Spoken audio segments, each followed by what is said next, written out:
Joining me now to break down this global phenomenon is the host of the Paulo Figueiredo Show, Paulo Figueiredo, also the president of the New York Young Republican Club, Gavin Wax. So, Paulo, we saw President Bukele issue this viral tweet that we are seeing a judicial coup in the United States. Eduardo Bolsonaro broadened that in social media remarks, talking about how the judicial coup is also present in Brazil. Do you see commonalities where judges are servicing as a resistance to the popular will of the people?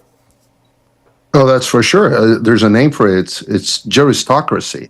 So instead of democracy, which is the rule of the demos, the Greek word for people, you have juristocracy, which is the judiciary ruling the country. And we've been seeing this dramatically in other countries. Israel is a great example. They tried to pass a reform for the judiciary that failed because the judiciary decided the reform was not valid. So it's a left strategy. They recognize they cannot win at the ballot box, so they rely on unelected bureaucrats, perhaps the most powerful faction of the deep state. Wow. Would you agree with that assessment, that the judiciary is the most powerful feature of the deep state, Gavin Wax? And where have you seen that metastasize across Europe?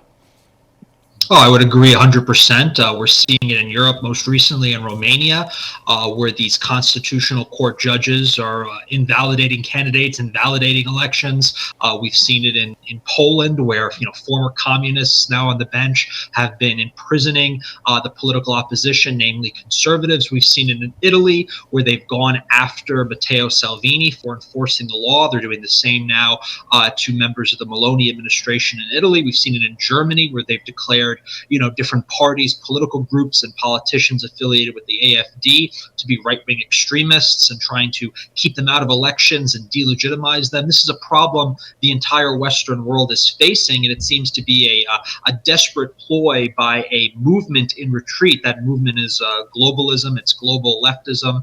They're losing at the ballot box. They're losing hearts and minds in media, in the culture, and their last attempt to punch back effectively is to use these unelected activist judges across the Western world to slow down the reforms, to slow down the mandate, and to slow down and prevent any sort of change being enacted by the elected representatives of the people. In the United States, that is President Donald J. Trump and his administration. In Europe, it's various different populist right-wing parties. So the situation is coming to a boiling point. It's very sad, and we need to fight back against it.